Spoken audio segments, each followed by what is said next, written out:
Oh, we are live. Happy Friday. In case you're wondering, where is the man who joins you every Friday for happy hour?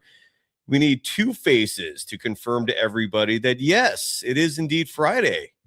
Congratulations. You made it another week. Side note, that text right there, in case you have or have not noticed, are we live? Oh, we are live. It says free Warriors tickets. Click here. Yeah. The folks at Sunrun are so excited with this partnership. Thank you. And no more infomercials, by the way. That was no more extended 20-minute ad reads. Please forgive us for that. Going back to Monday. But if you sign up for Sunrun, you get free Warriors tickets up to $500 in value to any game of your choice. Just register, and they're yours. It's that simple. Armando Lara is going to join us in just a second. He's having computer issues. Might be time for a new machine for the professor. But we'll get things started. He'll join us in just a second. A lot to talk about your Golden State Warriors. Actual news. And one piece of good news. I'll explain what I mean in just a second. Some positivity in a world of darkness. That world of darkness. An analogy for your Golden State Warriors. It's dark as shit over there. The darkness. Also an analogy for depression. For going nowhere. Being directionless. Having no competency, settling for mediocrity. Shit ain't going well with your Golden State Warriors. Well, unless you're a Steve Kerr apologist, then congrats to you for still holding on to the success that he enjoyed 4 years ago. Before that, 7 years ago. Whole bunch of shit in between that you just want to ignore. Well, good for you. Shitty for any of us that want our team, the Golden State Warriors, to still be good. Got to wait for that. Oh, there's the professor. Are we good? Your machine working? I see you. The video's working. All right. Perfect timing. So I'm going to hit the open right now. We're powered by FanDuel. We're powered by Sunrun. Free Warriors tickets by signing up. No upfront cost to you. And the program, it's the happy hour edition of Golden Days. When keeping it real goes good to be real sometimes. You got to start acting more like me and my team. Keep it real. Goddamn right, we keep it real over here. You can follow Armando Lara on Threads at Mando_man10 over on Twitter. His handle is Armando Lara M as in Mary. You can follow me, Cyrus Saatsaz, on Threads and Instagram at Dog Wild, over on Twitter at Surf Journalist, where I can no longer reply to people, and that's maybe best for everyone involved. And I say that because I will never update my Twitter app. It still says Twitter on my phone. And when I can't post anymore, I might still use it just to consume information. And then I'll post full time on Threads. Anyways, sorry to digress. You can also follow the program on both platforms at Golden Days Pod. Make sure you subscribe to Armando Lara's show. Spreewell was right. Armando, how the hell are you doing, brother? Happy Friday. I'm doing good, man. Excited to hear what the chat has to say about this week's big news. It's going to be which big news? There's a whole bunch of news. Which one are you referencing exactly?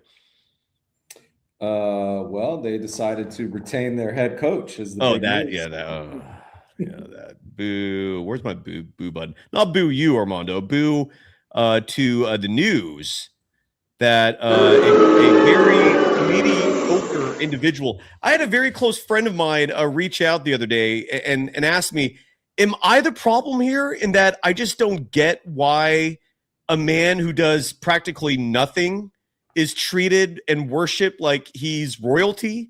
Is it me? And I'm like, no, that's why Golden Days has the biggest audience of all Warriors shows, because there's a lot of intelligent fans not understanding what the hell is going on either. Yes, Armando, since you last joined us last Saturday, more specifically, is when that horrible news dropped that Steve Kerr was coming back. And we're going to talk about that, obviously, in great detail. Going to talk about some assistant coaches of his leaving as well.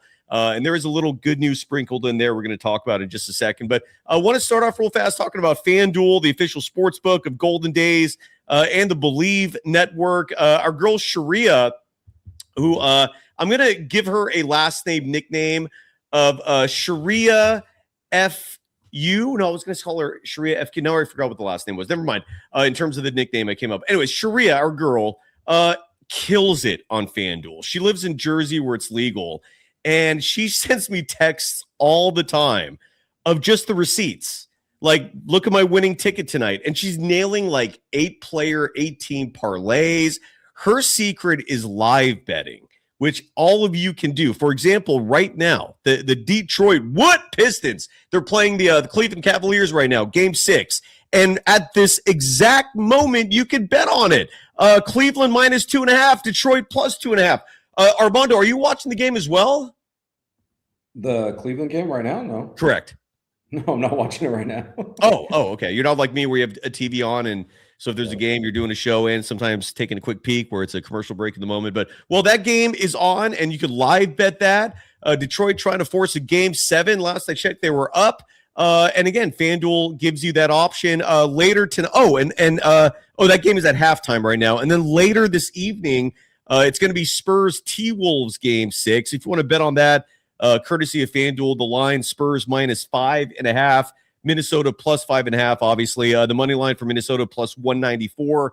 All those lines and so much more available with our official sportsbook, FanDuel. Armando, real quick, are you catching other NBA games? And any thoughts on the postseason, which I thought the first round was riveting, second round hit or miss. OKC, San Antonio, when that happens, that is going to be cinema. What are your thoughts on the postseason?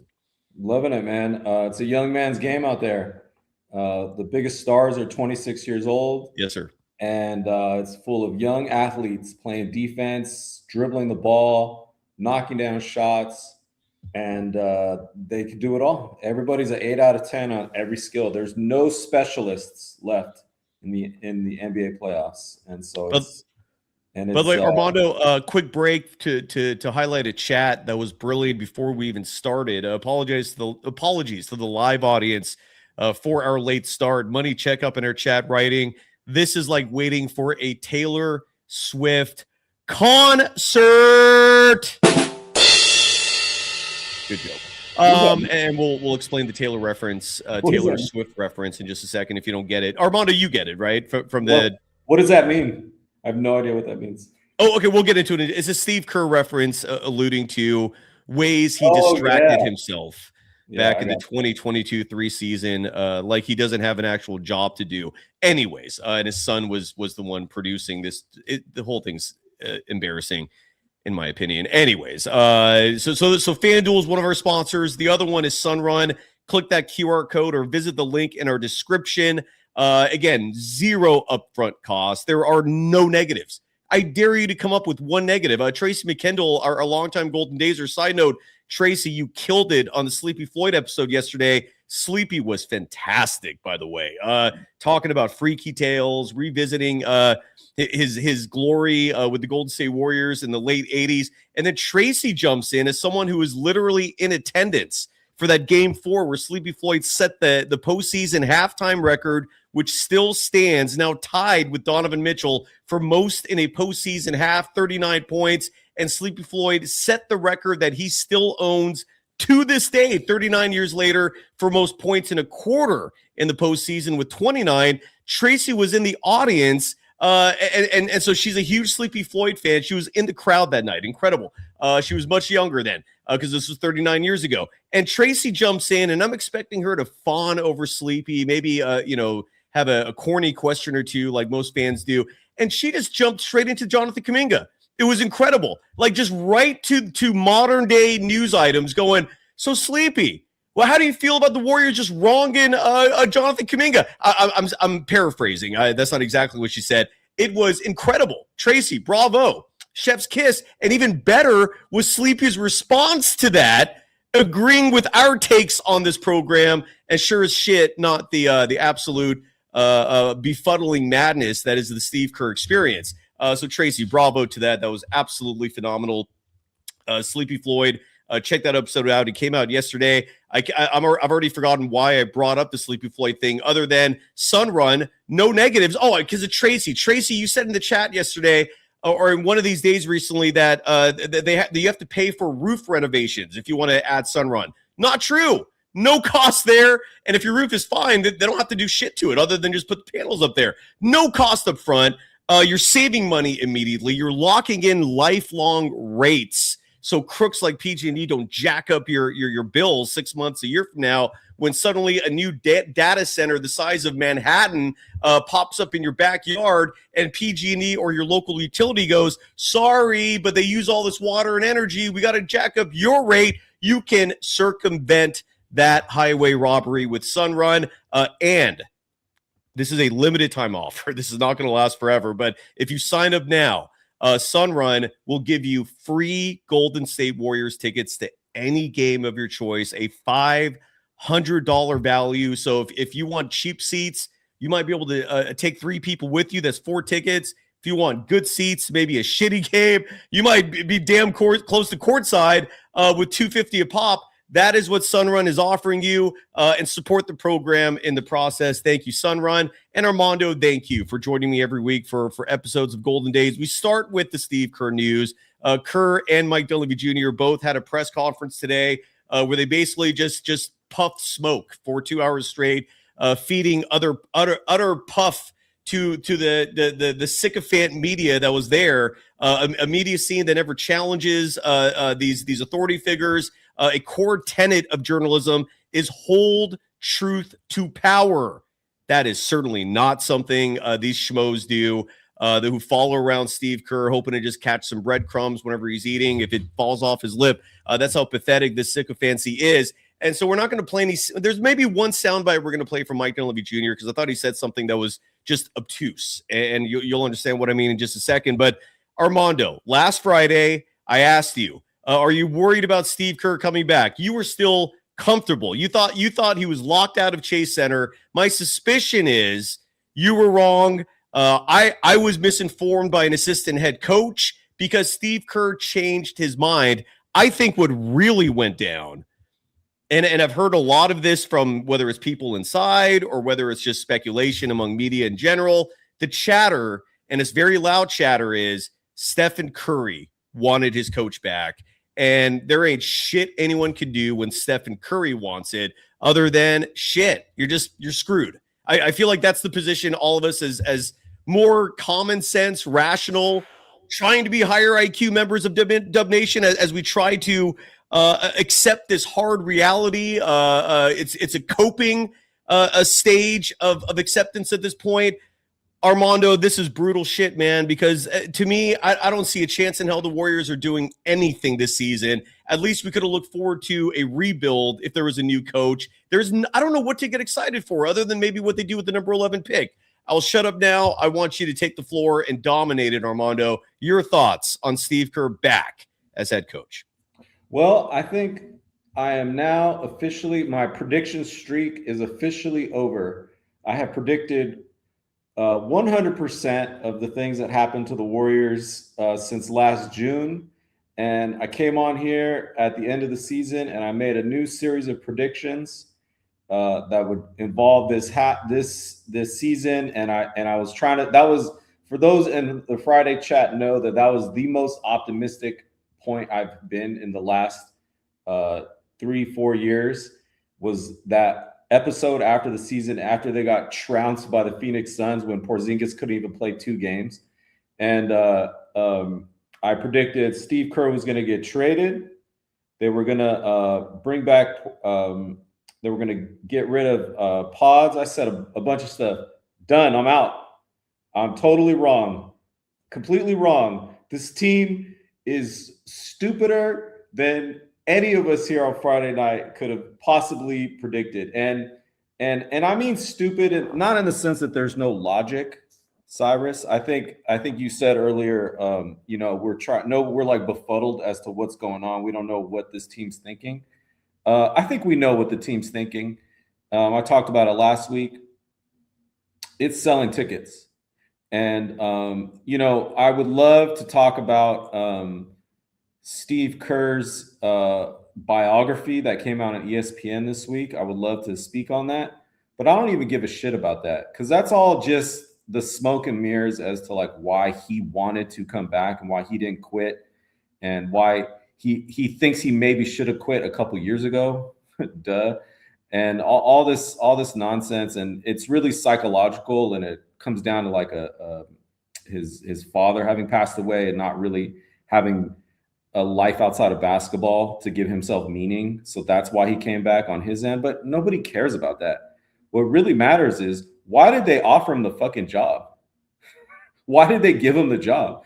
And you alluded to the Steph Curry piece. So then it's on Steph Curry. But, I just want to say that, they are not trying to win a championship. Like they're not stupid enough to think Steph Curry can last 75 games and 4 rounds. The goal is to win a playoff series. That's the goal, is to sell some playoff tickets, 1 round. That's where we're at. We're in the 2 years of the Kobe Bryant era after the Achilles injury. That's where we're at. We're literally there. I mean, we've been there, but we're there now officially. They're literally telling you that. And Steve Kerr is just like, it's like going out with your buddies. It's all good, like hanging out with it's like the graduate of like a fraternity, Cy, and you stay the 5th year. You graduated, but you stay in the frat house just to hang out with the boys for another year. It's a little weird. I like that. How do you even know that analogy? Were you once in a fraternity yourself? No. That's so insightful, because I was in a fraternity once, and I literally know people who did that. Like a year, graduating a year, sometimes 2 years later than they should, just so they can hang out and party at the fraternity house. Or they graduate, they don't know what the hell they're going to do next, so they just linger and loiter and sleep on the couch for like a year. That's a very real thing. That's why I interrupted you there for a second, because damn good metaphor. It happens in real life. Continue on. Sorry. Oh yeah. Yeah. I mean, I'll just leave it there. Whatever this chat wants to speak on this week, I didn't know about that press conference, so I'd love to hear more about that. And the ESPN piece, I'd love to talk about what Steph Curry's possibly thinking. We know what Draymond's thinking. We discussed Draymond at length, just trying to keep getting paid by this team. You don't want to move. It even came out in Steph Curry in the Steve Kerr biography that Steph Curry, the biggest thing he would never do is actually move his kids, change their schools. And he loves living in the Bay Area. They're just living life, man. They're winning at life. These people are winning at life. They're not winning at basketball. So, and just to summarize, in case you did not either read Thompson Wright's story. Side note, there are a lot of people younger than me. I don't know anyone in my generation who thinks Thompson Wright is some great journalist. I still don't know, honestly, what he wrote that is his claim to fame, but he's done something right, because I think he's award-winning, and ESPN prides themselves on having this guy, Thompson, as one of their journalists. This piece he wrote on Steve Kerr was anything but journalism. It was a disorganized piece where all it looked like was Thompson Wright just hung out with his hero. And speaking of just losing respect for someone, if Steve Kerr, a man who's done nothing special in life other than just tell people what to do, pointing a finger, if that's a hero of yours, they're like you and I are so detached in terms of what reality is. Maybe you have daddy issues. I don't know what it is. I don't get it, Armando. Like this fandom of a coach who and when you look at the all-time great coaches, 4 championships, impressive, yes. Are there other coaches who have done far more? Yes. Do those coaches get this level of fandom? No. I don't get it. And anyway, so Thompson Wright basically writes this massive puff piece. It reads like just one huge public relations article to boost up the image of Steve Kerr, make you feel for him. It's just a great it's just a sycophancy story. It's all it is.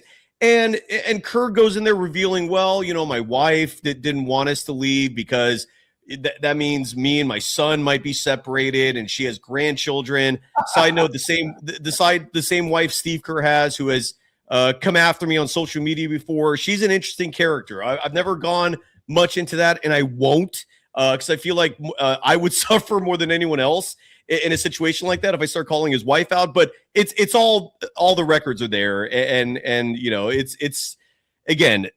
So she loves San Francisco. She's a hardcore liberal individual, from what I can gather. So I'm guessing it wouldn't surprise me if she's involved in a million different organizations in San Francisco, all doing some sort of social justice warrior propaganda and advocacy. That's Steve Kerr's wife, and so Kerr's using that as an excuse. I think that the real truth here is, dude, why would Steve Kerr leave? Like I don't think this was ever necessarily his decision. I think he read the writing on the wall in terms of what ownership and the front office want to do, and was like, you know what, I'm going to do them a favor and just move on before I get fired. And then, because who it would voluntarily walk away from another $20 million a year, 17 and a half, 18, whatever it is. It's a shitload of money. Every time he walks into Chase Center, you have an adoring crowd of 15,000 plus cheering you on like you're a rock star / political leader. Why would you want to give that up? You walk around like a god in San Francisco. Why do people treat this man like a god? Again, I have no effing clue. All he does is just talk and point at people and address questions from a media contingent that is literally by design crafted by him. So it's just one long PR session every time he's talking to the media. And again, why would that intimidate you? Like, usually facing the press is an obstacle for someone in a head coaching position. That's the part of the job you're supposed to hate, right? Facing questions, like facing a media who wants answers for your inane actions. He doesn't have to deal with that. So he has the cushiest life imaginable. He's already a blatant child of privilege by every sense of the word. And he just keeps getting everything he wants. He's collected nearly $140 million in his life as head coach of the Golden State Warriors. He sits pretty like a king, and the Warriors just double down and say, what else would you like, sir? Yes, would you like to have another? Are the grapes condensed enough for you? Are they crispy enough for you? Would you like me to wave this fan a little more? Am I going too slow? It is asinine, dude. It wouldn't surprise me, honestly, man, if Steve Kerr, when the cameras aren't on, has hired a set of assistants to lay rose petals in front of everywhere he walks. That's Steve Kerr for you. And for whatever reason, they're just people like have this subservient nature toward him. I've never seen anything like this in my life, Armando. Have you? Have you ever seen another human being who has nothing special about him other than having being a role player in the NBA and being a coach at that level where you're not making any real impact on these grown-ass adults? Have you ever seen another person offering so little, being treated like he's a borderline god? Some of the things that I noticed in that long piece that were pretty confirming, and it's easy to, because it was so long. I mean, it was basically that guy's written a biography, quote unquote, of Steve Kerr's commissioned a biography. Correct. He's going to sell. Correct. And it's just excerpts from that. Basically, that's why it felt so disjointed. But Steve Kerr said in from his own mouth, it's a quote, that when he was coaching the championships with the Warriors, he didn't have to do anything. I don't know if you could find the quote, but he literally said in the interview, I just had to get up. I think it wasn't play golf. My memory is serving me wrong, but like make breakfast and drink a beer and just show up, and we would kick the team's ass. Like, I find that quote, please. We'll play it on the next show. If you just find the date, I will find the multimedia elements so we can play it on the show. Please do find that. I'm not denying that it exists. It sounds very familiar. Was this a long time ago? It's from the interview that I'm talking about. The this ESPN recent one. Article. The Owen Wright, the Owen Thompson, the Thompson. What is it? The hell is it? Thompson Wright? The Thompson Wright story. Is that what you're talking about? Yeah. Yeah. I will find that myself. Keep going, man. I'm sorry. Yeah, I'll find that myself. I don't know the specific keywords that you could search. My memory's excluding me, but that was the gist of what it was. Is I don't have to coach, and then this year was this past year with Kuminga. It was like right after the Kuminga mention, but like he basically said this was the hardest I've ever had to coach. I actually have a lot of tough decisions to make, and I've never faced that before. He said that in the interview. Like the things that we have been talking about for years, he literally just tells these people that, and they don't like see it. Another thing that was said in that article was basically the reason that he has nonstop been involved with the game for years is that he's never properly dealt with his father passing away. And as someone that whose own father has passed away like at a young age, like that's an important big deal. But like you kind of got to deal with that. And that doesn't really have, like, what does that have to do with your job? Like in a public role? Like if I went to my students and said like, hey, I know I'm not, and this analogy is going to make sense, Cyrus. I know I'm not bringing it in these lectures, and I'm not really teaching you new material. I'm teaching you outdated 15-year-old material.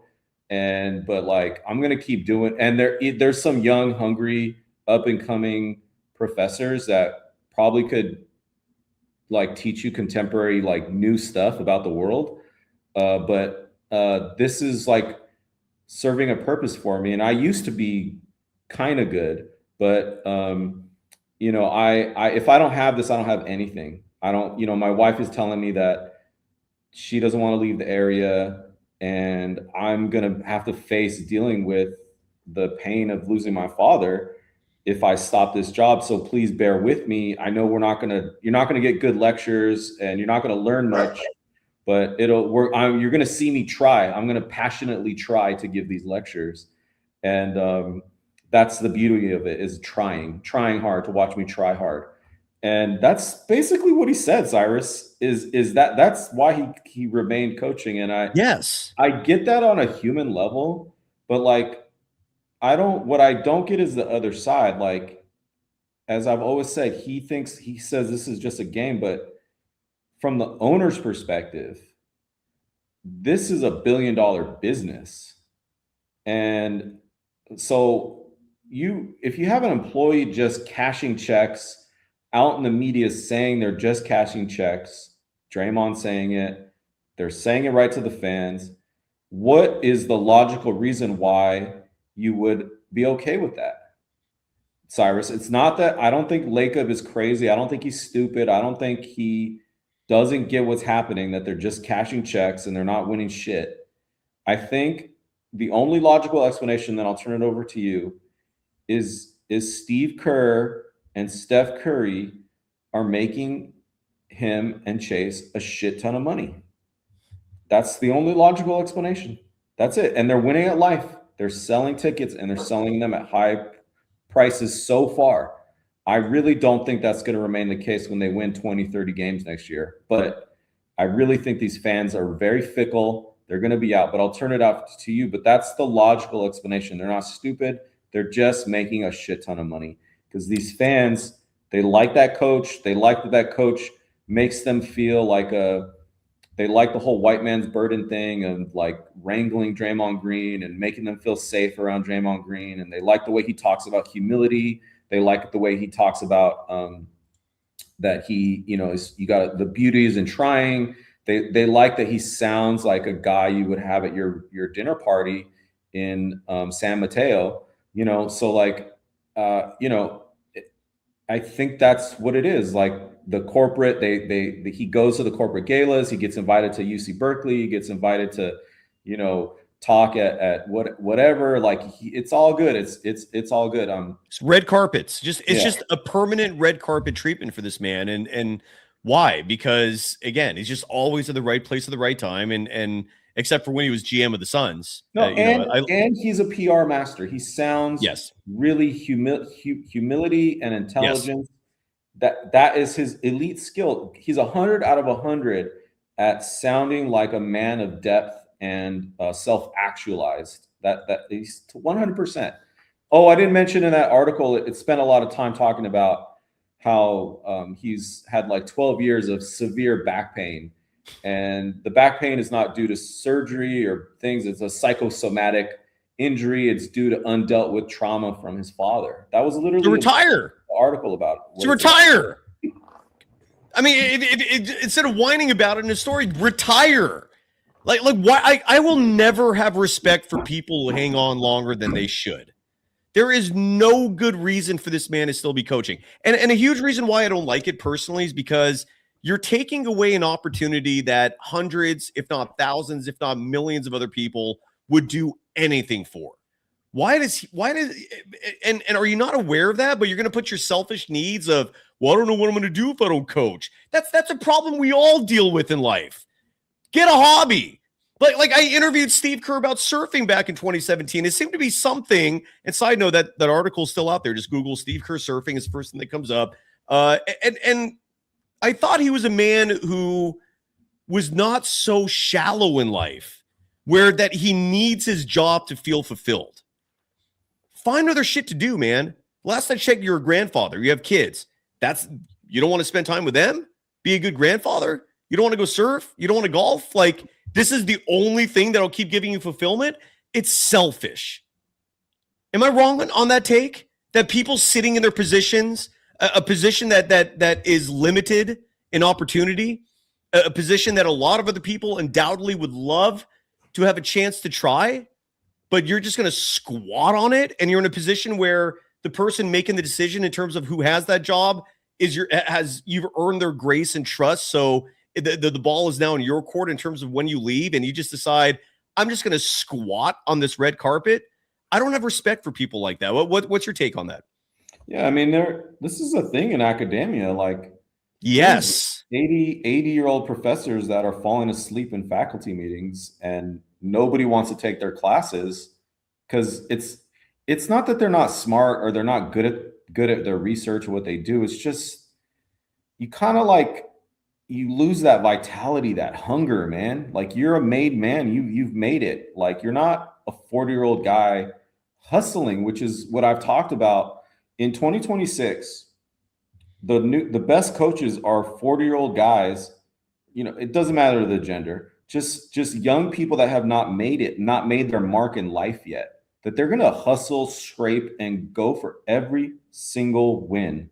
And you know, I often say things like this on here, and then people like get at me like I'm just making it up out of nowhere. And then it comes out in a freaking interview. Like, of course, it was leaked that one of the things Lacob wanted to know was like Kerr would actually like try hard on a nightly basis. That was actually leaked. You know, that was actually leaked. Yep. But anyways, the other thing that came out in that interview, Cyrus, that I found so interesting. You know, he also, aside from the admitting that he didn't have to do anything during he really they just won, like, you know, despite him. And it mentioned he was out with the back pain and they continued winning without him. It mentioned that too. You know, it showed the this year, the rewriting of the narrative of this past year. And of course, I've been on here every week reminding you guys, because I know there's a goldfish memory. I know some of you guys think that, you know, Klay Thompson should not have been benched for Podziemski because he can't remember back then. It's okay. I'm here to remind you. I'll take care of you. And I'm gonna remind you guys this year, do not allow anybody to rewrite the narrative. They basically said Kuminga played well. He reduced it to 2 games in the beginning of the year, and that then they start losing, and they went away from him, and then it just emphasizes all this winning they did in the interim. And then Steve Kerr was in this, you know, he didn't know what to do. Should he try to go back to Kuminga? Should they continue the winning formula? You know, the players that know how to play and pass and set Steph Curry up. And no mention it's bias by omission. This happens a lot in journalism. You know, Tim Kawakami can say he's not biased against, for Steve Kerr or Kuminga, but the bias happens in what you omit. And what was omitted was, during that moment, Jimmy Butler and Draymond Green went straight to Anthony Slater and ESPN and said, the only way we're going to win is if we integrate Jonathan Kuminga, and Jimmy Butler, am doing everything I can to develop an offense that will take advantage of Kuminga to get this guy on the floor so we can actually play some defense. And we can play together. We proved it in the playoffs. Me, Draymond, and Jimmy played really well together in the playoffs. And so there's no reason why we can't also play well with the greatest shooter of all time on the court. It's ridiculous to even think so. And anyways, it was totally ignored. And that's when Jimmy and Draymond checked out of the season. And then it, of course, emphasized the fact that they won big in late December and January, Cyrus. And of course, obviously, I predicted that, because you just look at the it was obvious if you just looked at the tanking teams under that schedule, and it was every other night, and they played, and it was emphasizing how well they played, and then just the catastrophe of the Jimmy Butler injury and the Steph Curry injury, and the way those are framed, they're framed as what we call in political science exogenous shocks. As it's like it's like you have your system, your world, right? And then something outside the system comes and affects it. It's exogenous to the system. It's something you can't predict. It's just a random injury that has nothing to do with what's going on in the system. And the way we've been talking about injuries on this show is they're endogenous. They're internal to what's going on in the system.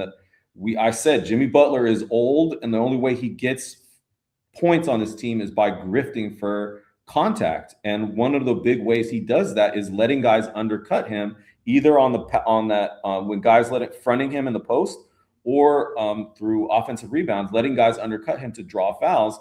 And I literally predicted a week before Jimmy Butler on the show. I said Jimmy Butler's going to get injured again, falling on his leg or his ass, just like he did. And that happened 2 years in a row, same fucking process injury. And Steph Curry didn't even make it to the All-Star break because they were running him into the ground in a heliocentric offense. The only people on the floor that can play are guys that are passing him the ball. And so I'm sorry, but if you're averaging 28 points a game and you look like a top 10 player, but you're the 8th seed, and the only way you could do that is by playing non-defensive, pass Steph Curry the ball, that's the only way you can get those stats. I'm sorry, you're a good stats guy on a bad team. Ain't no way don't get it twisted.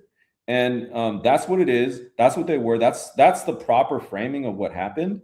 And then they sold hope with Porzingis, and they sold hope with Horford and Melton. Those guys are unplayable winning players in the league. Podziemski, and they sold it. They kept people invested to get to the play-in game. They won a game, and Steve Kerr literally in this interview reiterated that, that was us being a championship. That was a championship heart again, and it's all about process. It's not about actually winning. It's about us showing us our heart and doing the best we can, and participation trophy stuff. And he said that after the Clippers win. And honestly, the way to reframe that is like, what are the Clippers doing? The Clippers just lost to the freaking worst team in the league that's actually trying. That was a disaster for the Clippers. And anyways, the Clippers did well because they they made a tanking move, traded a starter for a draft pick, and that worked out very well for them. Something the Warriors should have done. We could have done what the Clippers did. We did not do that because we were not self-actualized and self-aware. And anyways, then they lost because they couldn't even do it 2 games in a row. And, it's all predictable. It was totally predicted. We all saw it here on Friday night. It just evolved exactly before our eyes. And it is so bad, guys, that they brought back the coach. They brought back the aging vets in order to sell tickets, because the alternative is even worse than selling tickets, guys. That's the explanation. You want an explanation? They don't have an alternative. They can't just rebuild now. The rebuild window is over. That's why I was so angry the last 2 years. You guys need to get this thing out of here and start the rebuild game now. And it's over. They changed the tanking rules, Cyrus. When they win 25, 30 games next year, they're not going to get a draft pick in return. This was the year to do it. And they totally messed up, and they know that. So this is all just kicking the can down the road, selling tickets, and just hope something changes in the future. It's literally just hoping to win the lot, like winning a free agent lottery or something in the future. Yeah. So that's where they're at. By the way, I reread that entire article and couldn't find the section you were talking about. I'm guessing it's closer to the top. One part that stuck out to me perusing this story is how many times Steve Kerr uses the word I, me, my, just textbook narcissism language. It's just very self-absorbed. That's who he is. He's just a guy who, like you said, has fooled a lot of people into believing that he's some wise sage. Like the soft-spoken mannerisms give the impression that, you know, he's a calm, cerebral type individual, and the truth could not be further from the perception that he has pushed out. He's just massively self-absorbed, nowhere near as intelligent as you may think he is. I also want to add that his father was a university president. I don't know if as two individuals, you and I, Armando, who have been immersed in academia for me 15 years. I don't know how long you've been a professor for now, but if there's any group of individuals I don't really have a lot of respect for, it's the administrative part of it, the deans, the presidents, like those are teachers gone wrong. Those are educators who got into this industry for all the wrong reasons.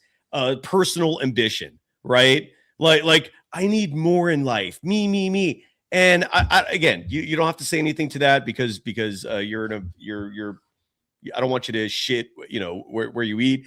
But that's a takeaway of mine is if there's a problem with higher education, it starts with those folks, the management. And when I say management, I'm referring to presidents, deans. Man, they do far more harm than good. So in a lot of ways, I guess like father, like son, but I digress. I want to mention as well, in case for those of you that were joining this program, the night of the Warriors upsetting the Clippers in that first play-in game, the story sure as shit does make it seem like that was the night when Steve Kerr decided, I'm not going anywhere. I like this too much. It's insane that he compared that Clippers win to winning a championship. He literally said that. It's a play-in win. Again, he's just so self-absorbed. It's just all about him. And if you're a Warriors fan and you like him, congrats. Things are going great for you. If you're a Warriors fan who cares about winning and you know too much about this guy, yeah, this is shitty news. This is everything about this sucks, but that's just me. A couple posts in the chat before we shift gears to Mike Dunleavy Jr. Because he also faced the media today. A couple chats more specifically that I highlighted. Hamza, being a typical Hamza, writing, the Hawks went out worse than the Warriors. What? Again, this is where I've always been a believer that even the dumbest mother effer on the planet can be smart. You just have to educate yourself, be open-minded, like actually not be stubborn, right? A lot of traits that equate themselves with being an obtuse individual.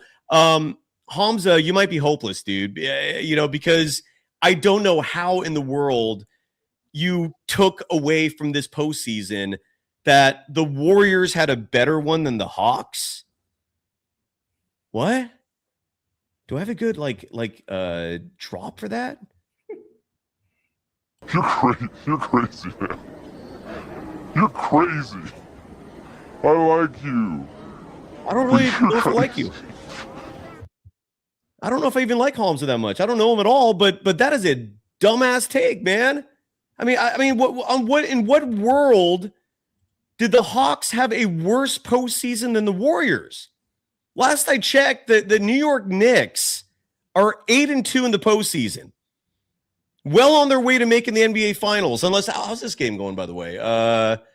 Looks like Detroit and Cleveland. Oh, it's very close. Well, as that game is still ongoing here, we don't know who the Knicks are going to play.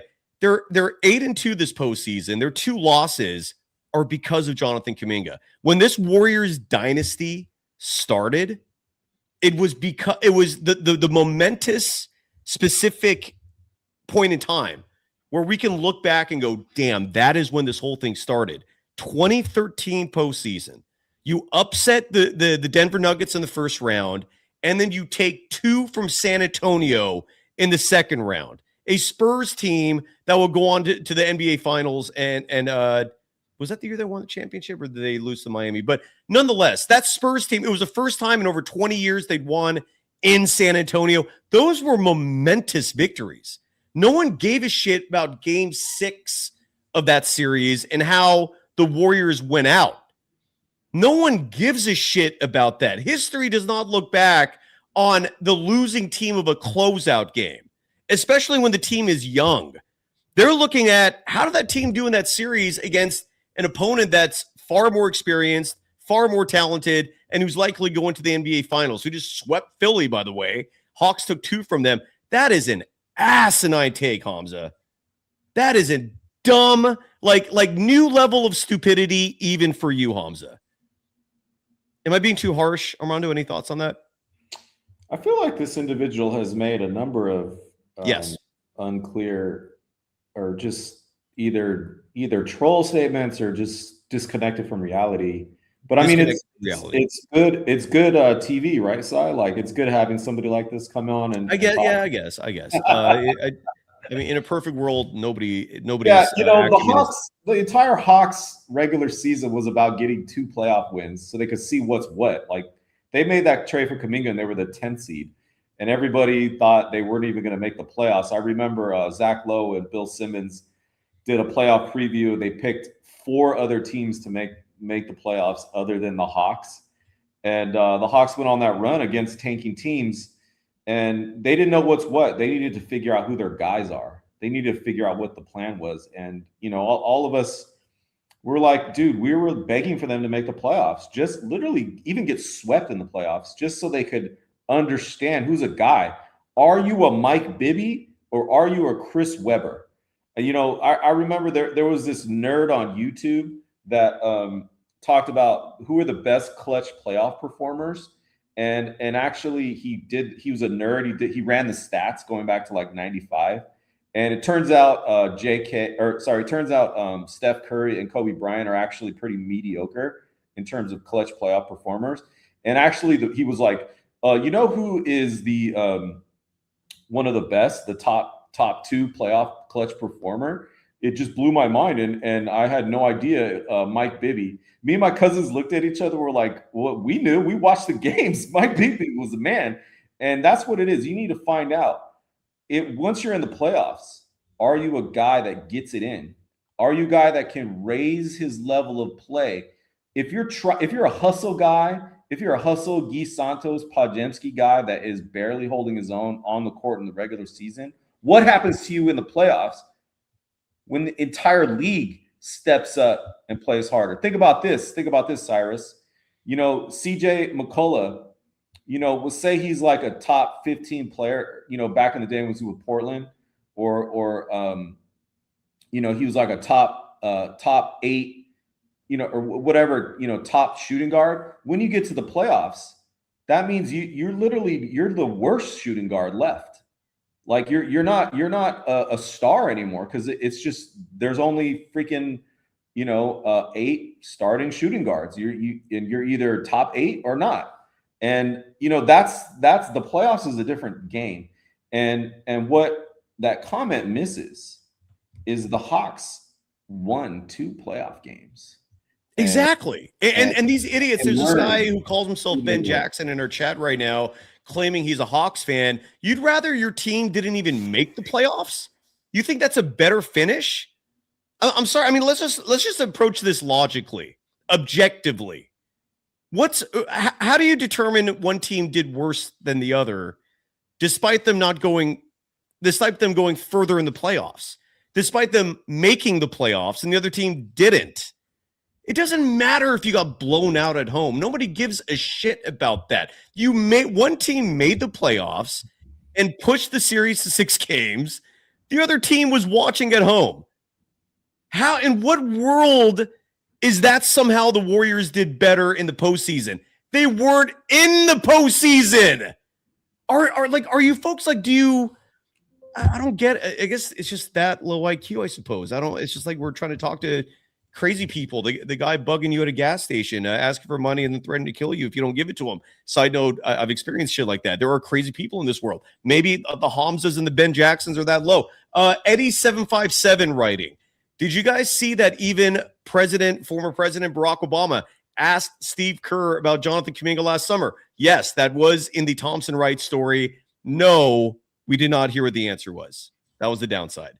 Yes, he wrote that Barack Obama asked Steve Kerr about it. This was last summer before Kuminga got traded. We did not, I did not see in the story what Kerr's reaction to that was. But yes, even Barack Obama is asking himself, what the hell is this guy doing? Makes no goddamn sense. And then as Tracy McKindle writes in the chat, apparently Steve Kerr now wants to ratchet up the discipline on his team this year. Like that's going to magically make things better. I'm sure that's what the young players particularly need, is just a whole bunch of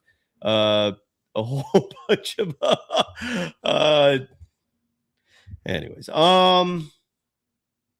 So other chats. See, I did notice the Obama thing. Riz asking or saying that Steve Kerr mentioned in today's press conference that Stephen Curry and Draymond Green did not have anything to do with him returning. Of course he would say that. Why would he say otherwise? Adding, do you really believe Steph had a part in it, or is Steve Kerr just a liar? Well, Steve Kerr has lied on that podium countless times. Mike Dunleavy Jr. has lied on that podium countless times. They are PR practitioners. They are not truth tellers. They're going to tell you what they want you to hear, not what is objectively true. So yeah, he's bullshitting. He's a bullshit artist. That's what he is. And Armando, push back if you disagree on anything I'm saying. Riz adding, let me save this for a second. We're going to talk about the Warriors coaching staff. So anything you want to add about Kerr before we shift gears to Mike Dunleavy Jr. here? Because Dunleavy also addressed the press today. Dunleavy also is doing a lot of research on the draft. He was interviewed by Bobby Marks a couple days ago. That is on the ESPN on NBA on ESPN YouTube page. If you want to check that out. But essentially, before we get into Dunleavy's comments and the coaching staff, Armando, real quick, because you and your cousins are doing a lot of research on this upcoming draft. The Warriors have the number 11 pick. I mentioned at the start of the show I was going to have one possibly good piece of news. Actually, two. The second one, and I'll start with that, is the Warriors are likely going to keep their pick. I think that is fantastic news. It's the only smart decision, in my opinion, in terms of what to do with the number 11 pick. This draft is so deep. One thing I would advise, just my opinion, let Steve Kerr make the pick. I want him to own this shit. I say that because I don't want any more of these scenarios where it's like, well, Kerr wanted Franz Wagner, not Jonathan Kuminga. Let him have his guy so that when he butchers the development and when that player goes to shit, I want that onus on Kerr. That's why I push for that. Now, will that happen? Probably not, but that would be my personal preference. Just put this all on Steve Kerr's plate. If you think he's so amazing, let him run this whole thing so you can see the catastrophe ensue. With all that said, though, I love the fact that the Warriors are going to keep the number 11 pick. It's not lost on me that a huge reason I think why they're keeping it is because there aren't a lot of options out there. For the people advocating for the Warriors to trade the number 11 pick, for who? For what? Follow up your wishes and dreams with specificity, right? Like if you want the Warriors to trade that pick, provide a follow-up to that. For who? Giannis? Giannis ain't coming to the Warriors, side note. Giannis also is not the answer to this team. If Giannis comes here, you saw what happened in Milwaukee last year. They were one of the worst teams in the NBA, just like the Warriors. And you think that's going to magically change things if Giannis comes here, especially for considering the price tag will be likely 4 first-round picks? I sure as shit am not signing up for that. Giannis also likely doesn't want to come here, and he chooses where he's going to go next because he has 1 year left on his contract, and no one's going to give up the house for a short-term rental. I know there are exceptions to that, but those are exceptions, not the rule. So I think that's great news. The Warriors are keeping the number 11 pick likely. We don't know that as a fact, but I'm stoked on that. What are your thoughts, Armando? Before I comment on the draft, so I found that quote from the ESPN article. If you read it, please. Read it. Yeah. Go fire away. Do you want to pull it up to visually show it? I don't know. Sure. Yeah. Here. Like, is it in the what part of the story is it in? Do you know? So I can. You can search the word Kerr blamed. Thank himself. you. Thank you. Thank you. You'll be able to find it. Kerr blamed. Oh, there it is. I found it. Okay. All right. I'll pull this up on the screen right now if folks want to read along. So this is the passage, Armando, you were referencing, and let me zoom in just a little more so people can see this a little more clearly. Take it away, sir. This is like what I do in my class. I like read excerpts from. Gotta like force people to read in class. Love it. So I just make them read in class, and then we have to talk about it because they don't read. Love it. Exercise your brain. All right. This is all in the context of Kerr recreating the narrative, skipping over the part that they won big with Kuminga and focusing on the part that Curry scored 46 and 49 in 2 games that Kuminga didn't play. And that was his big decision tree fork in the road moment. And, you know, like and what I talked about earlier about the omission of not understanding, like a hard coaching job would be figuring out how to get these guys together. Anyways, in that paragraph, he wrote, after the 6th loss, Kerr cut Kuminga's minutes in half. And omitting the fact that Curry was injured during those 6 games, Cyrus. Omitting. See, it's total omission. Goldfish memory. Curry controlling the narrative. That's what it is. You omit facts so you can frame the story in the way you want it to be framed. Right. No media member, to my knowledge, has ever pointed that out. Never pointed that out. That night, the next game, Kuminga didn't play at all. Kerr remembered with longing the ease of his first seasons with the team when he'd do yoga on home game days, then eat a bacon and avocado sandwich from Summer Kitchen in Berkeley, then take a nap, then go beat the dog shit out of every team who had the misfortune of rolling into town. Now he called his wife from the road as he navigated the fragile locker room. Quote, "This is the most confusing time I've ever had in my 11 and a half years," he told her. "I have never had anything like this." So he's literally telling you from the horse's mouth. This is from the horse's mouth that he didn't have to do any real coaching back then. What he had to do was, this was the first time he had to actually coach, and he failed miserably. He's telling you that right to your face, man.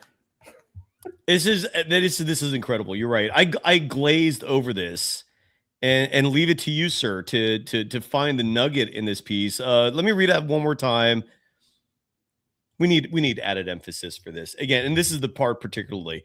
Kerr remembered with longing. Side note: using the word longing does not automatically make you an incredible writer. Thompson, right?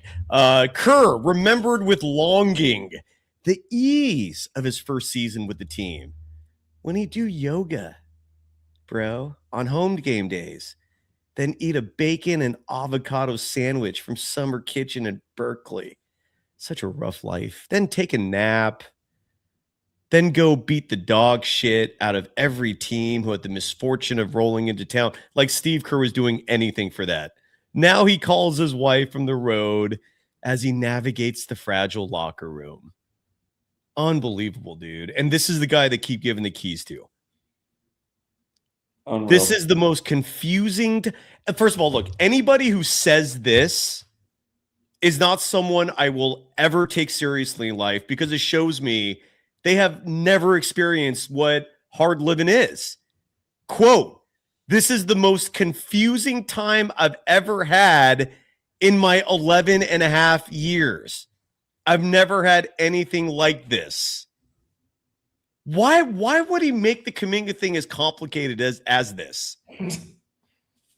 You just play the kid and shut the F up.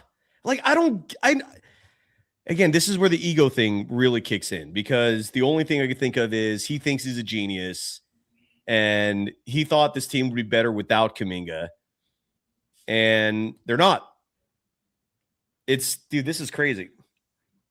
So before we move off from Kerr, I have one note of optimism it's like a 1% optimism here. Look at you. When Armando Lara is bringing optimism, ears are perked, sir. Go ahead. Yeah. So it was leaked by Marcus. Wait, hold on one second. I'm sorry. Hold on. Okay, now I'm ready. It was leaked by Marcus Thompson and Anthony Slater that they had several 3-hour-long sessions between management, Dunleavy, Lacob, and Kerr, and over a few weeks, right, Si? And in that, it came out that what was being discussed in part was we'd actually like you to try hard to win on a nightly basis and not be lazy. That was literally leaked. I'm not making that up. And then 2, there's a philosophical difference. Can you possibly think about not just doing a Steph Curry heliocentric type of offense and play 5 out and be willing to play 5 guys that can beat their man off the dribble, shoot, and play defense? Are you willing to do that, even if they are not looking for Curry at all times? And I just want to say there is like a 1% world of a chance here that Steve Kerr made a promise to be more open to that. And I just want to say it's possible. It is certainly possible that next year he starts playing size. He plays Guy Santos at 3 next to Draymond and next to us. I don't know. They don't even have a center, and it's not like Jimmy Butler's going to be on the team. But they actually play a real sized shooting guard, like not Podziemski. Like maybe there's a chance that he made some promises to change his philosophy, because there was a lot of talk in this article side in the background that he said, and it's quoted in the article, you know, wife, maybe I should have retired a couple years ago. Maybe the game has passed me by. He literally said that. And so I'm just wondering, maybe there was some kind of compromise here. Like, okay, we're selling tickets. Okay, Steph Curry wants you back, but like, we're really going to make you work for this, and you have to make some promises. You made some promises when you benched Clay and you allowed Jonathan Kuminga to start, and we went 10-2 with Jonathan Kuminga starting, and then you benched him, and then we gave you a 2-year contract renewal. But so maybe he made some promises again, and I just that's like the 1% chance. Maybe it's like part of the like negotiation. Like, you have to play these guys. You have to play size together. You have to play wings together that complement each other. You cannot play 3-4 guards at all time. So that, like, maybe this is the year Steve Kerr actually gets in the lab, and instead of watching Podziemski shooting threes and, you know, Porzingis. Oh my God, that is funny.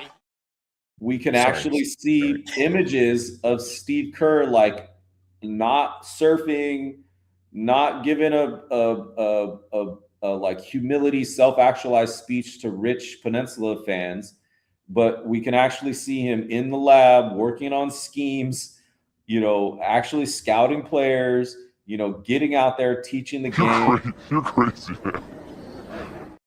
Sorry. Will Ferrell. Okay, he's gone.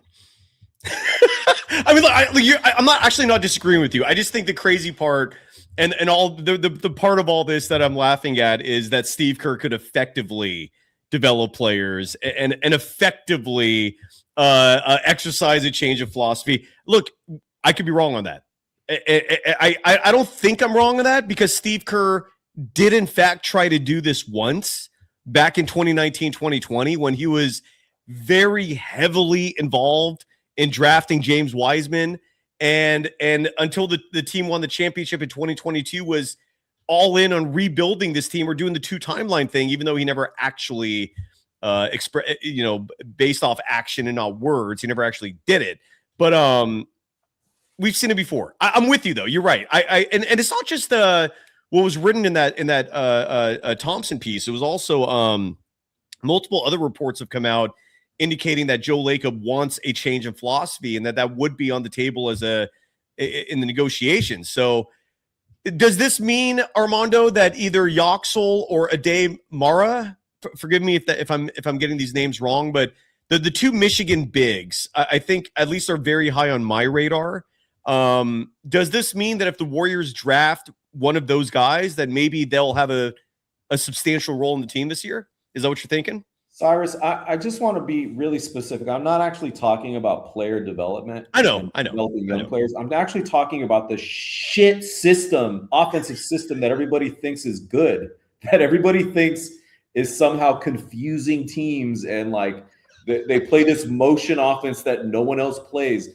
As I've been saying for basically ever since I've been on this show, but I've been saying it for years, the Warriors, Steve Kerr, Steph Curry offense is the most predictable offense in the league. The other teams literally now just rest. They rest. They don't have to think like they used to. And it used to be really good, and it used to get guys in cognitive fatigue, but no longer.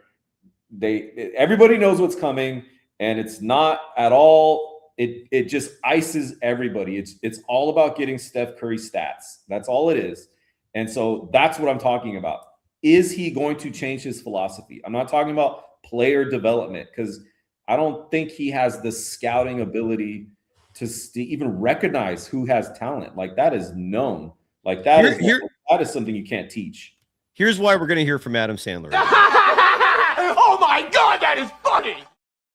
It's because the change of philosophy you're referencing would mean no longer catering your offense to Stephen Curry, right? Like, this would mean essentially exposing Stephen Curry. Yes, that's what I'm talking about. That's what I've been talking about here. So the follow-up question then, Armando, is do you think Kerr would actually do that? Regardless of whether or not he said he would to Joe. It's one thing for him to tell Joe, yeah, sure, I'll do it. Do you think he'll actually do it?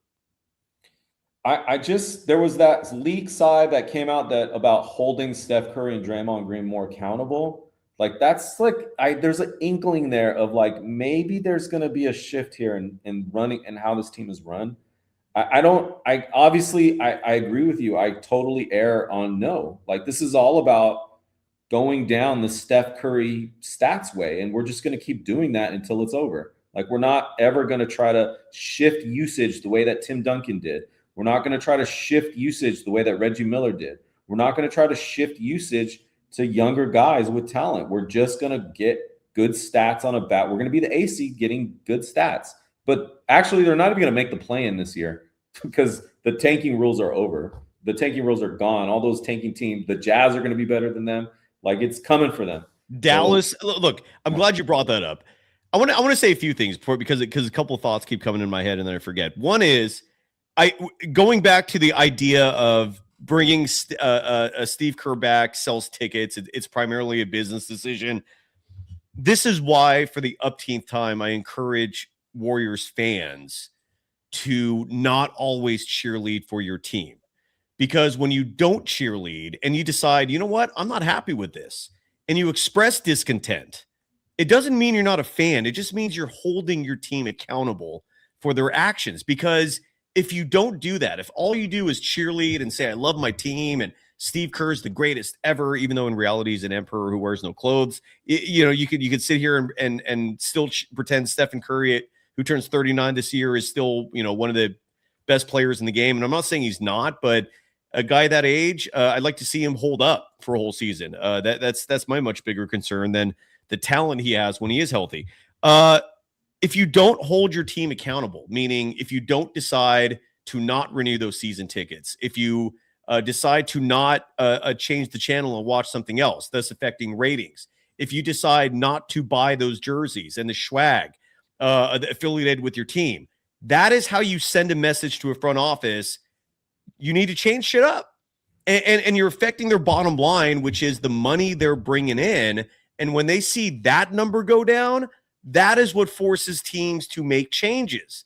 And if all you do is support your team no matter what, where's the impetus? Where's the incentive for your team to actually improve, as opposed to just sitting on their laurels, being comfortable and fat and happy? Like, this is why I always try to encourage fans, speak up, express your discontent. Like let your team know if they're doing something that does not represent success on the basketball court. That's just me, though. That's a great point. Can I make one comment about that? Please, of course. You just convinced me. Like, actually, the people that's at fault here are the Light Years Bubble Boy fans. Yes. Like the fact that they're still willing to just root for this shit, and the fact that they're able to get brainwashed by Fitz and Azubuike, and they allowed them to shape how they watch the game. They don't watch off ball. They watch the ball. They watch on both sides, so they don't see the defensive breakdown behind the defensive breakdown. They do not even understand what it means to play a wing down a size and how it turns them into a guard effectively. None of that, and not willing to question it. And they're still willing to pay. That directly led to this team saying, "Hey, we don't have a chance at tanking anymore. We don't have a chance at winning. The only thing we could do is sell tickets, and these fans are willing to pay for it." And they are. They totally are. So I don't. But I guess I don't know. I guess I've been talking out of both sides of my mouth. No, you actually, I don't think you have been. I think you've been making sense. On one level, if they start losing like crazy, are people actually going to keep showing up? I don't think so. Those fans are not that locked in on basketball. They just like the feeling of Steph Curry.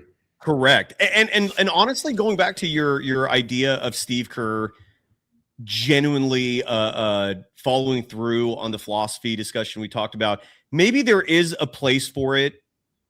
Given Stephen Curry missed over half this past season, he might miss a lot of games again. Maybe that's where the change of philosophy needs to really kick in. Is those games where Steph is out? It's that leads to a whole other. But Cy, that was their whole plan last year. I don't know if you remember, but with Kuminga, they were going to have two teams. Remember, they were going to have two correct, teams. but that was with Kuminga. And when Kuminga got traded, I didn't really see that still being a thing. You know what I'm saying?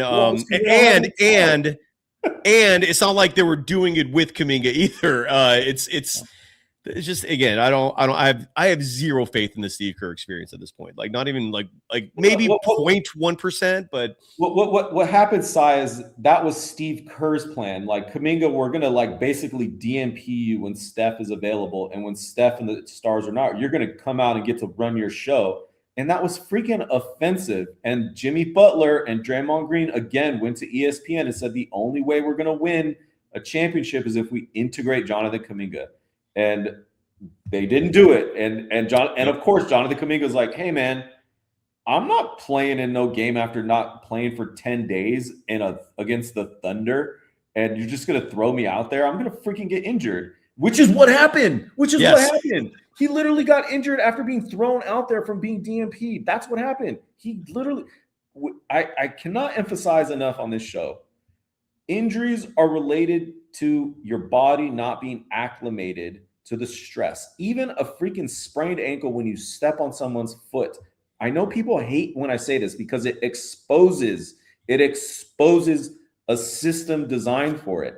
And what I mean by that is, this is from weightlifting, Olympic weightlifting logic. The more fatigued you are, or you're not acclimated to the level of stress, that means the probability of an injury just goes up. It's a probability game. It means your twitch factor is less. You're not able to move or perceive the game as fast. You're straining harder for everything. You can't get your foot out of the way quick enough. It's all of that. And Jonathan Kuminga was not acclimated to the level of stress that he was given. And he freaking got injured. And you could even see it in his playoffs. He was only a one-way player. He was too fatigued to hit wide open threes by the end. That happens to young guys. They're not acclimated to. You have to build stamina in the NBA. Correct. And Armando, in the same way that Kuminga still triggers a bunch of these soft ass Steve Kerr apologists who just will forever refuse to accept, apparently, until Kuminga maybe makes an all-star game. Something tells me like the bar will always be raised on Kuminga's expectations until maybe he makes like a first team All NBA and is an NBA Finals MVP. Even then, it wouldn't surprise me if the Kuminga haters went, "Well, he doesn't have two Finals MVPs; he only has one." Right, and we hear that with Jaylen Brown as a critique side note, which is batshit crazy. But in the same way, again, that Kuminga, for whatever reason, these light years clowns, like, and I bring them up because I feel like it's all of their fanboys who collectively hate Kuminga stupidly at that. There is another player who is young and is also very polarizing, and that is Brandon Pajemski, like who we haven't mentioned once, and who, huge surprise, in the no shit Sherlock category of I'm happy he's back as my coach. Yes, Brandon Pajemski said that, of course. He really did. There is the news item that came out a couple days ago. Julian Bashir, we're going to talk about this now, which is that Dork Elvis, the former GM now of the Philadelphia 76ers, Daryl Morey, that's his nickname. I love it because he looks like a Dork Elvis. He reportedly wanted to trade for a whole bunch of players in that Jared McCain deal. And that deal was primarily to get under the cap. Daryl Morey, I guess, felt the backcourt was too crowded to keep McCain. And so he started reaching out to a bunch of teams to see who would trade for him. I still cannot believe like he willingly traded with OKC. There were just, side note, if another team, I'm sorry, let me rephrase that.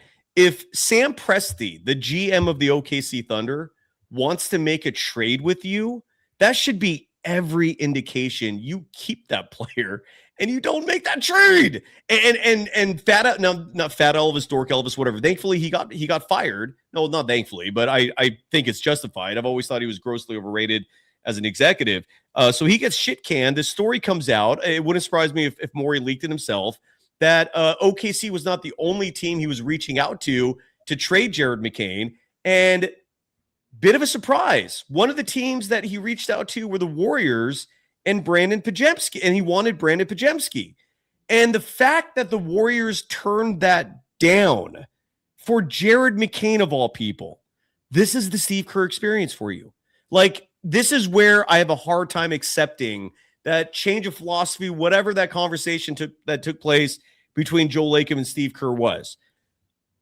I will believe it when I see Pajemski's role diminished. That's when I will actually believe that Steve Kerr is being serious about this. I'm expecting him to lead the team in minutes again. He's Steve Kerr's favorite player, clearly. And the Warriors stupidly could have upgraded and traded him for Jared McCain. Who knows what the actual finite details of that proposed trade was, but you do that trade 10 times out of 10. Of course, the Warriors did not do that because at this moment they are incompetent, inept, and this is the Steve Kerr show. What were your thoughts when you heard about that news? Is that a fact that the trade was for McCain? Is that a fact? The McCain part was not a fact, but McCain was the piece that Morey was trying to move around to get under the cap. I don't know, but again, if another team is asking me about Brandon Pajemski, what am I holding him on to him for? Like, yeah, what's the point? We don't know the details. We don't. It was also reported a year ago that the Sixers were trying to get Jonathan Kuminga during the Paul George move, shake around. Is that true? That was also reported. Yeah, you can look that up. All right. For who? Did you know the details of that one, or no? It was reported they were interested in Kuminga, and there was some. I can't remember if that was before they got Paul George or if that was before the Warriors were trying to get Paul George. Remember the Warriors were trying to sign Paul George? Yes. They almost did. It was the Clippers who screwed that up. Yeah. Yeah. I mean, another scenario. I mean, so Pods.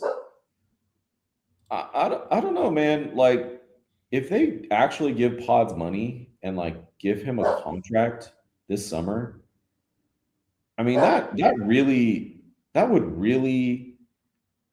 would take that 1% that I just talked about, that optimism, and it would turn it into like negative 45%, pessimism, like on this freaking team and its ability to pull itself out from the abyss.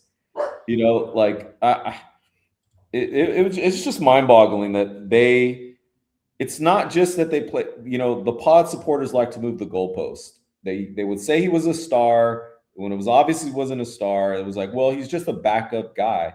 No, this is the guy they chose to develop over Jonathan Kuminga. They played the same position. I know nobody likes to see it that way, and people hate on me. They hate on me for saying that. Pods played 30 to 35 minutes with 3 guards, which means he was effectively the small forward on the team. That was Jonathan Kuminga's position. Those minutes were given to a guy that is effectively a chair if he's even in the right place on defense and the right time, guys are completely comfortable shooting over, around him, above him. At all times, you're playing 4-on-5 with Brandon Podziemski. That's why guys are getting hurt. Doesn't matter if he's hitting open shots. You're supposed to hit open shots. It's the NBA. Anybody could do that on freaking – they could just pick a guy up from the tenderloin and somebody could hit an open shot.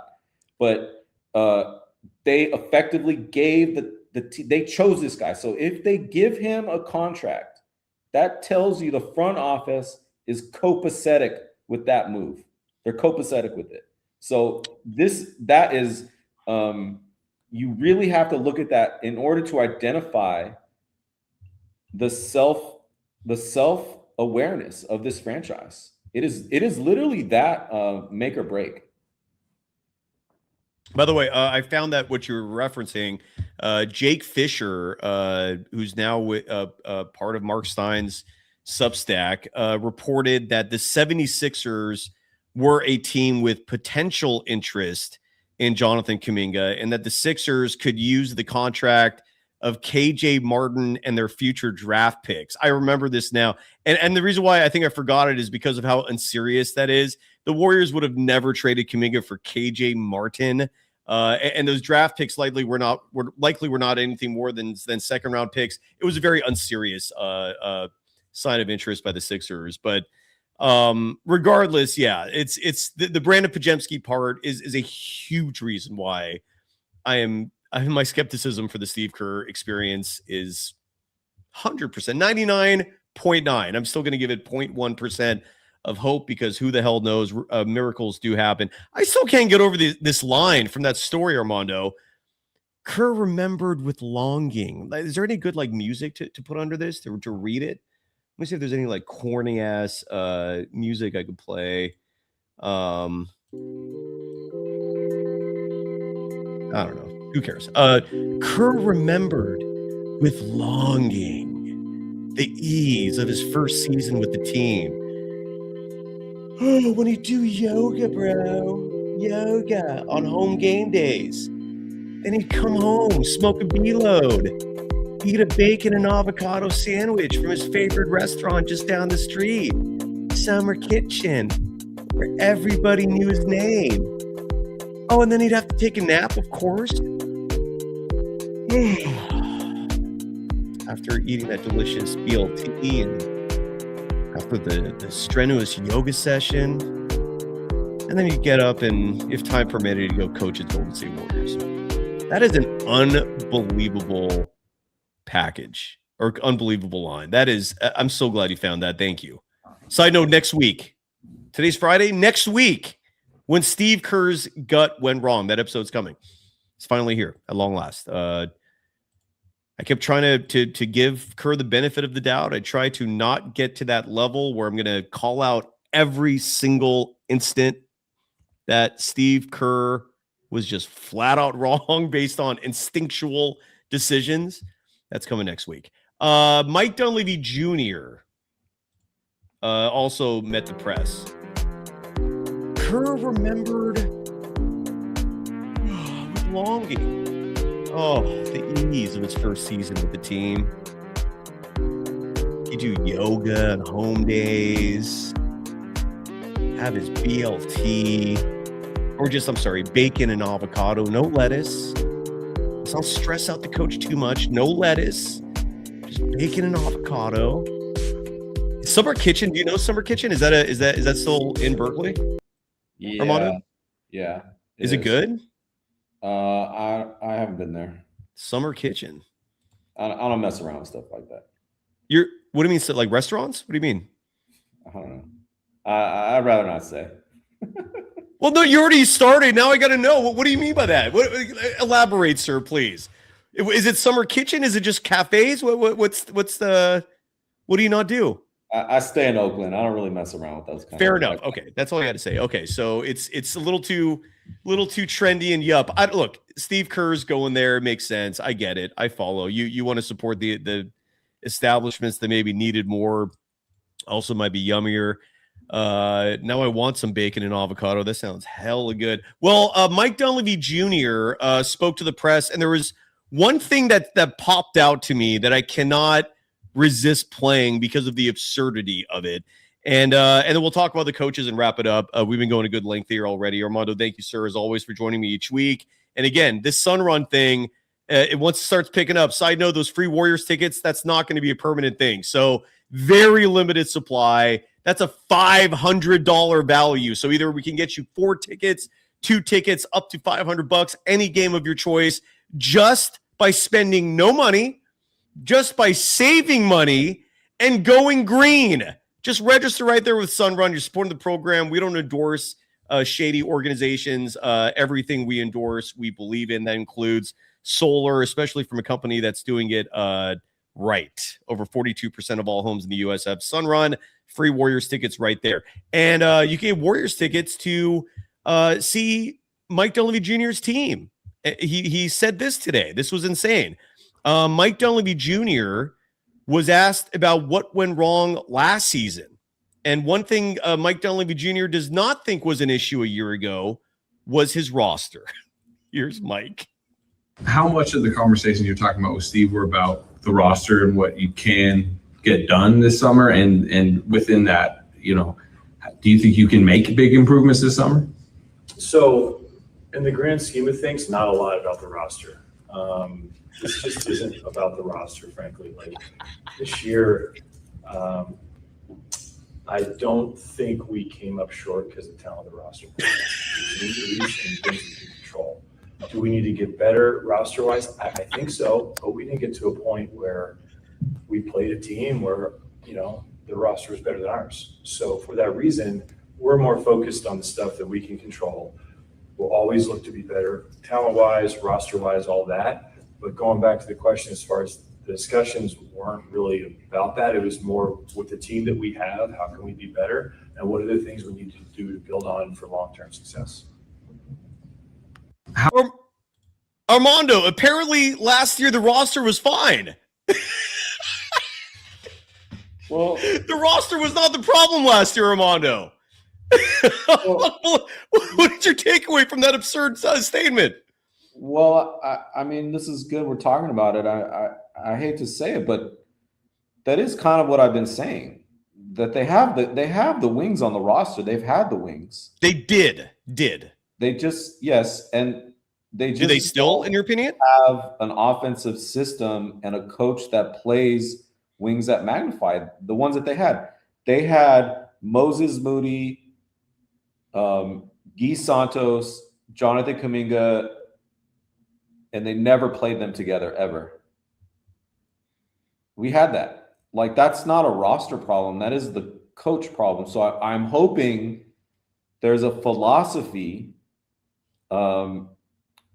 change here that they talked about in that meeting. Like, hey, can you actually play guys in their proper position, stop playing 3-4 guards, play wings who magnify each other that can guard, they're on your roster, stop only playing them at power forward, and can you actually play the top 5 players on your team that you have? They Cyrus, that's what I just want to underscore. I get the whole bad roster thing, but the coach has never played the best 5 players on the team together ever. And here's another thing. I feel you. There's a difference between the roster at the start of the season and the end of the season, right? You're absolutely right that I think at the start of the season, this roster was damn near perfect. I was personally a year back elated about what was to come. That is until Steve Kerr started doing what Steve Kerr does, and then Jonathan Kuminga got traded, and now Hamza. Look at this; his stock is actually rebounding a little bit here. Hamza writing, "What wings do the Warriors have going into this season?" Great effing question, Hamza. All right, you made a little comeback here. They don't have any. Great point. And the reason why I laugh as well at the roster praise, the self praise of the GM, of course, going, the roster's great. You mean the roster that I created?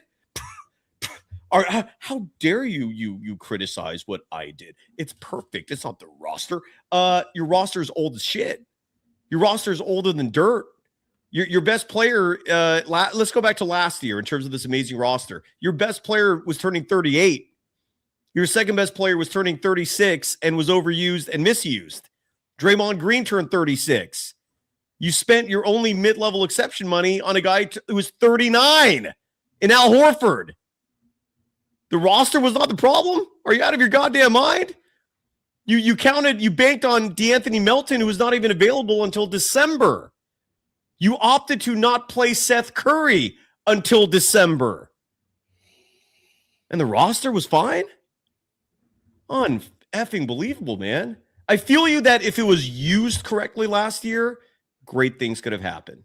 And the coach mucked that up. But I also don't want to pretend that the roster was just even flawless. Like it was crafted in a way where if it was used efficiently, meaning the youth played a lot of minutes, I think they would have been fine, but did not do that. And again, your roster also has Brandon Pajemski on it, and you keep enabling this coach to play his crutches. That's an issue. That's on the GM. Stop giving Kerr the players he wants. I just thought it was ridiculous. Now, Terry Stotts, Jerry Stackhouse, out. The other piece of good news I wanted to share on today's show, I think it's good news, is that the one name that's attached to the Warriors coaching staff, and Riz has been wanting me to talk about this all show. Riz, we're finally there. Your spamming is coming through finally. Riz is wondering in our chat, will Willie Green, former New Orleans Pelicans head coach, former Steve Kerr assistant on at least one title team. I can't remember how long Willie Green was on the team off the top of my head, but he was on the staff for at least one title. Might come back as the lead assistant. I like Willie Green as a coach, and I feel like I'm in the minority saying that. If this is a plan to groom him as the successor, I like it even more. I don't know if the Warriors are thinking that far ahead. I've lost faith in this team doing astute maneuvers like that. But Stotts, Stackhouse out. Scapegoated potentially. Chris DeMarco left in February. He's now coaching the New York Liberty. And Willie Green possibly in. Also, Chris Weems, who's been an assistant on the staff for ages. Side note for folks that don't know, Chris Weems was Joe Lacob's kid's coach before he went to Stanford. And so Joe Lacob personally did Weems a favor by putting him on Steve Kerr's staff, and he's still there to this day, enjoying that job security. Chris Weems reportedly will be elevated, and then Willie Green might be the top assistant. I honestly don't hate either of those moves. I'm not sitting here saying that because Weems got the job due to Lacob's kid that he doesn't deserve it. I've never seen any evidence that indicates that. It is what it is. He knew the right person and got the gig. Those are, to me, ultimately, like, not bad moves. I like Willie Green, personal preference. I think it's a bad situation when those are the silver linings you're looking at. They got an assistant coach I kind of like. Like that's when that's your good news. It's not your team's not going in the right direction. That's just me. But Armando, we'll finish up the show on this note. Your thoughts on Jerry Stackhouse, defensive coordinator out, Terry Stotts, offensive coordinator out, and maybe Willie Green in. Your thoughts? Yeah, those guys were hired in order to help Steve Kerr change his philosophy a year ago or 2 years ago. They were brought in as potentially guys who could, let him know, like, hey, you're screwing up by playing 3-4 guards. Can you get some defensive guys in there? They became total yes men.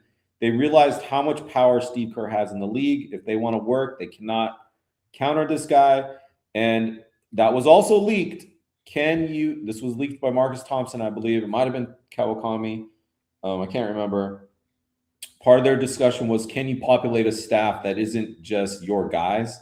So I would hope the people they bring in are not going to be yes men, basically your son and your best friend.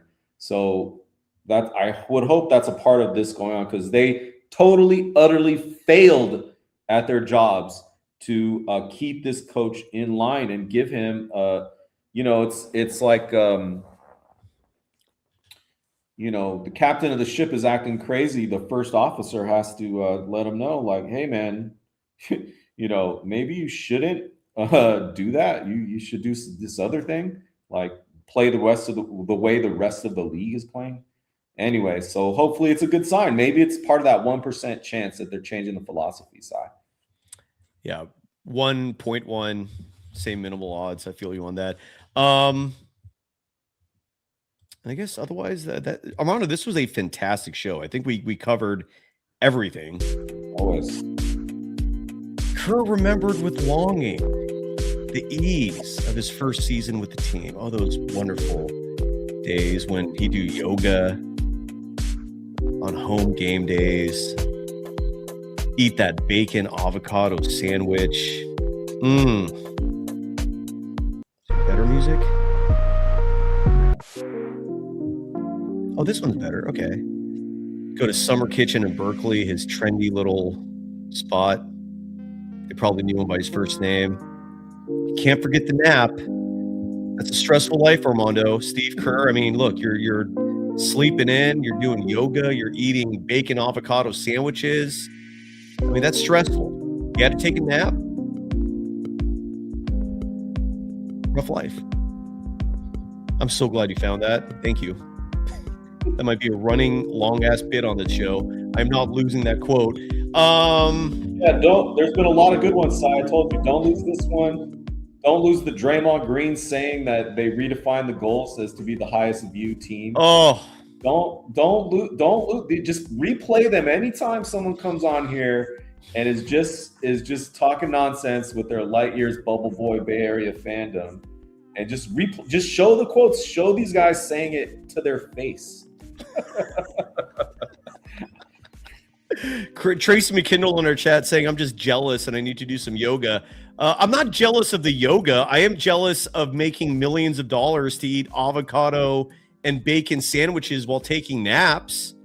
And then you wake up and then go to an arena that treats you like you're the reason the team's successful, even though you've done fucking nothing because of it. Sorry to swear there extensively. But that part I'm jealous. Tracy 0 for 2 here on that note, writing, and I saw your comment earlier about solar saying you own them. Again, with Sunrun, you're not paying for a thing with the installation and all that. Zero upfront costs. I don't know what solar company you were dealing with. I don't know if it was even a bad situation, but props for owning solar. And again, whatever your experience was, the current experience with Sunrun is no upfront cost. They'll fix your roof if it needs fixing. So if your roof is damaged, that actually could be the impetus alone to reach out to Sunrun. Never mind the free Warriors tickets. And then Tracy, I thought you swung and missed on this one too, saying, does anyone think of Bill Walsh when they consider Steve Kerr? Seems to be a Bay Area coaching style. Those two could not be more opposite than any coaches I could think of. Bill Walsh was the epitome of cerebral, but Bill Walsh was also a very stern, very authoritative disciplinarian, and he literally changed the entire game of football with the West Coast offense. He also set the blueprint for developing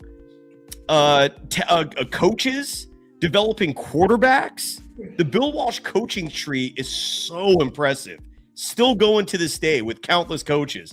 And maybe the best part with the Bill Walsh experience, he knew when to walk the F away. He won a third Super Bowl and was like, mic drop, I'm out. Had zero ego behind him. His only objective was winning, and he did it till he couldn't even go another step and just walked away.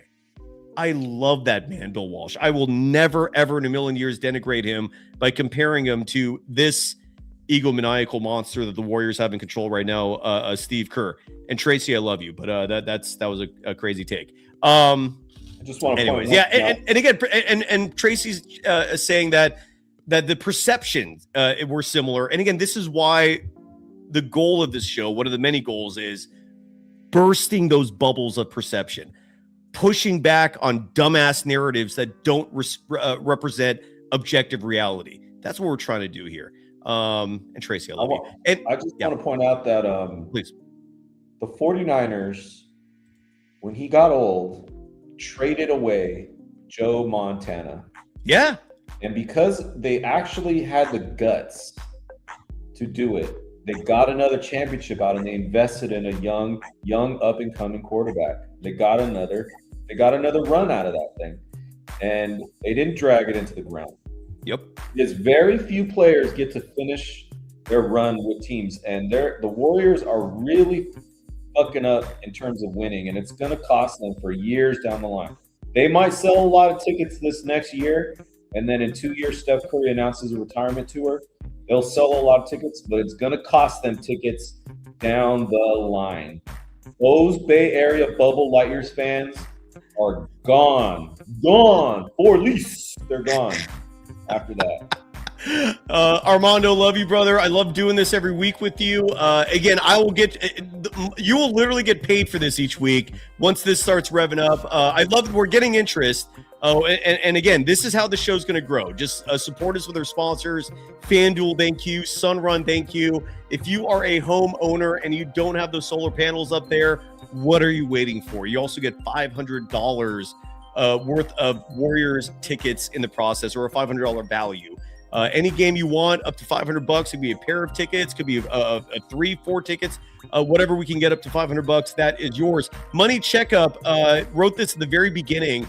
I want to finish on this note, Armando, if that's okay, because I have no idea what he's talking about. Money Checkup writes, Cy and Armando, we have to talk about Ayesha, quote unquote, Jada Curry. Is the Jada in reference to Will Smith's wife?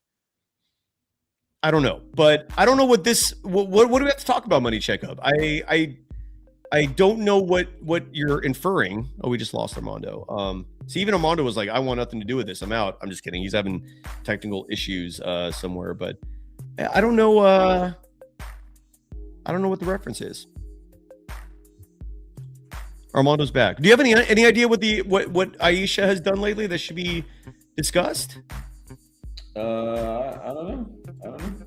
I don't know either. So, all right, Money. Next time, if you want us to talk about it, follow up with specifics, sir, or include specifics so we know what specifically you have in mind. But otherwise, that is it. Anything we forgot? That's it, man. I'm good.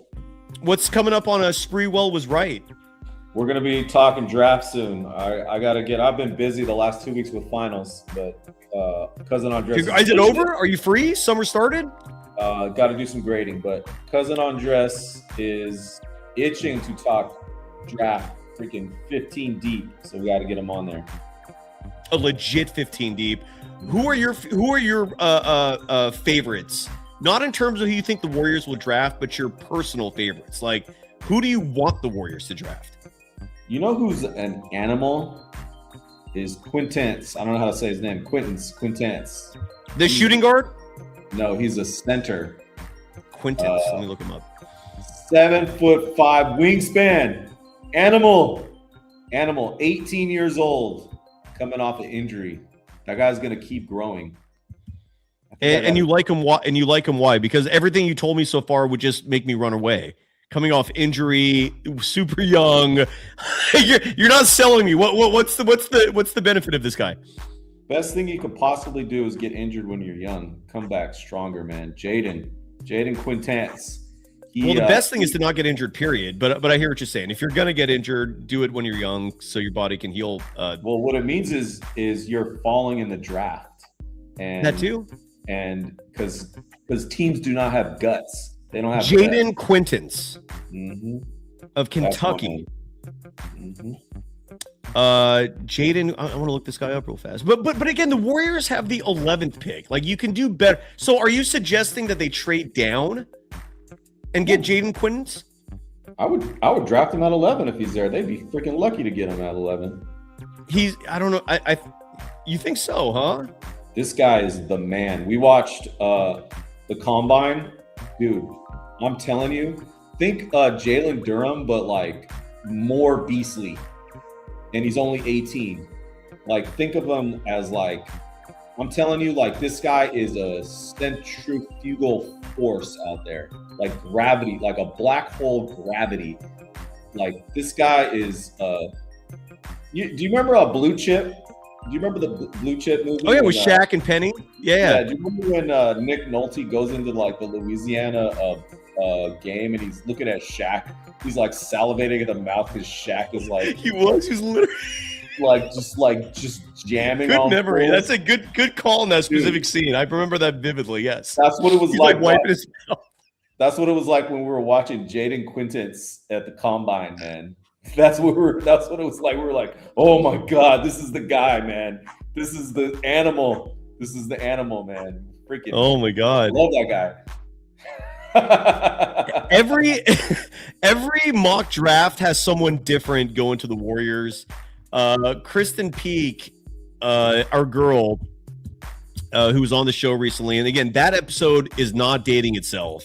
Listen to her when she speaks about prospects, and I bring her up because she recently published a mock draft, which I had just a second ago. Here it is.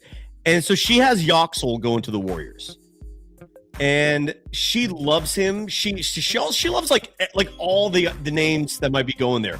Whether it's Yoxel Lendeberg, whether it's Ade Mara, who, side note, apparently his stock is skyrocketing. How did Michigan have 2 elite centers on their team? No wonder they won the national championship this year. Jaden Quintance, in some mock drafts, I've seen him going as high as 13, 11. Where the Warriors are picking. Great draft for the Warriors to be in. Anyone besides him, or are you like 100% set on Jaden Quintance? I need to do more research before I speak on it, but that guy's going to be a star. Give us one or two other names if you don't mind. I need to do more research before I put names out there. Do you have any thoughts on Ade Mara? No, I got to do more research, man. Okay. Sorry. 7'3" with a really nice shooting stroke too. Nice. And then the player, a lot of people. What about, and you haven't done your research on Kareem Lopez either, because he's already becoming a bit polarizing in terms of who people want. Nice. Again, just my opinion, let Kerr make that pick, and you live with that. Because at a bare minimum, if Kerr makes the pick, maybe he plays him actually, right? Maybe he actually is invested in developing the guy. Anyone else in the chat? Any other names? Yeah, Kareem Lopez, 6'8", 3-and-D. Were you here for the episode where Julian got all racist and said, sorry, Julian, I love you, but that was a pretty ignorant take. Where Julian was in her chat saying, don't draft Kareem Lopez because Mexican players are not good at the NBA. First of all, I don't know if that's true. Secondly, again, just doesn't mean that Kareem Lopez will not be good. But do you have any thoughts on that? Say it again. Oh, I missed what you said. It's okay. Julian Bashir said last week that Mexican players don't thrive in the NBA.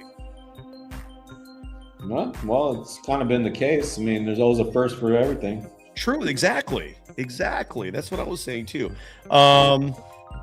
Anyways, Julian, I'm sorry to call you out on that. I wasn't trying to, but you did write that and became a thing in our chat for a second. And I'm trying to think, let me Google real quick. The greatest, because that was a little shocking to me. When he wrote that, I was like, is that true? And then I was trying to think of other Mexican NBA players. And side note, I love the country of Mexico. I've spent over a year of my life there.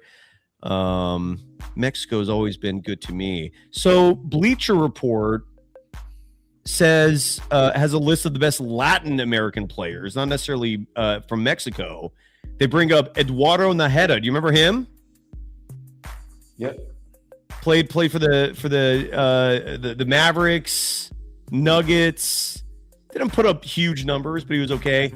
Andres Nocioni. Here, I'll share my screen here in case anyone ever wants to watch this. Look at this list with me before we go.